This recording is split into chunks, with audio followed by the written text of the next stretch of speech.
Ruby tetra, scientifically known as Axelrodia riesei, is a South American charasin fish that shares a similar appearance and size to the Imber tetra. I first encountered them approximately 2 years ago in a video. I found their appearance to be quite unique. Whether it's the firefly-like glow at the end of their tails, or their distinctive swimming style. Characterized by jerky movements, they seem so different from other tetras.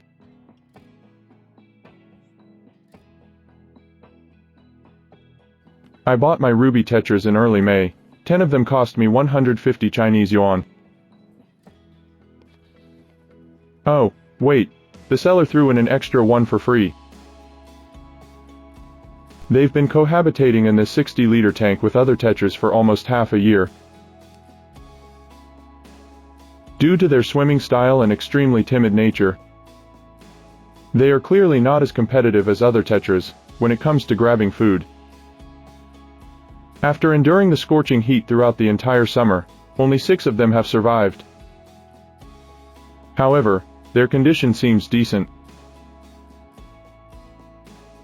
and they don't appear to be starving or suffering.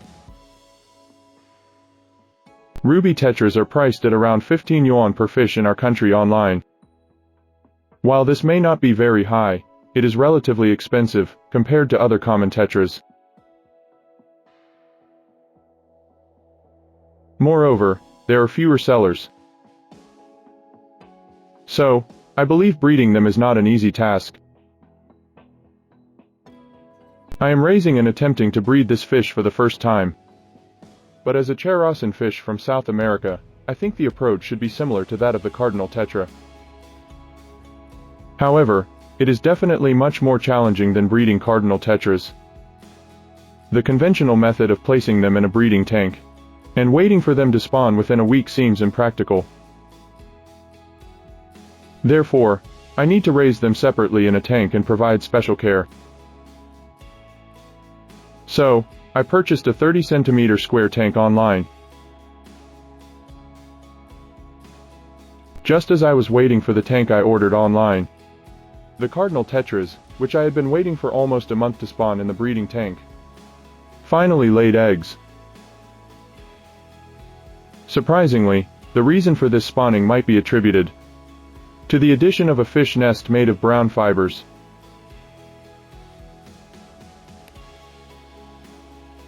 I thought since the tank hadn't arrived yet, why not try the same method with the ruby tetras? So, that evening, I caught them and placed them in the breeding tank.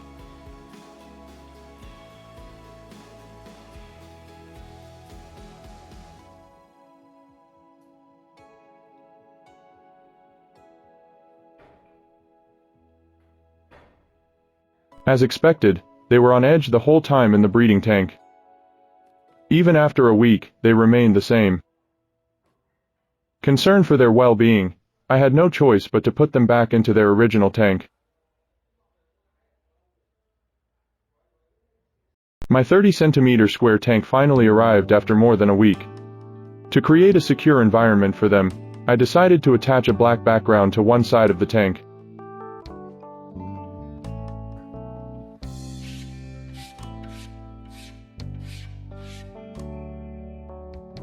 While the side is covered with newspaper, which can be lifted for easy viewing of fish eggs.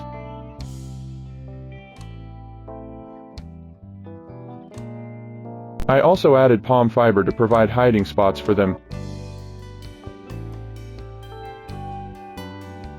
When they first entered the tank, they were very afraid due to the new environment, and stayed hidden under the palm fiber. They are even more timid than regular tetras, getting scared whenever I approach.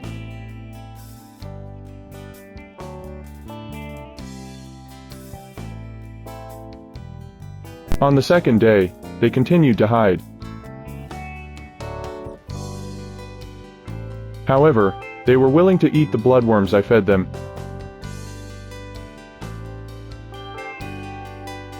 On the third day, the fish became bolder. Although they would still hide when I approached, their courage was growing. to prevent them from eating the eggs after laying. I felt it was necessary to introduce a device to isolate the eggs. I used an acrylic frame with a plastic net, attached with nylon rope on one side.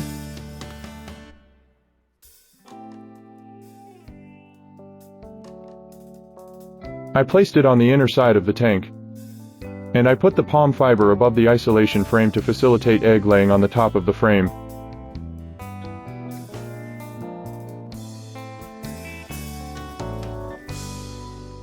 The fish have mostly adapted to their new environment. They no longer hide, and are actively eating. However, there are still no signs of breeding.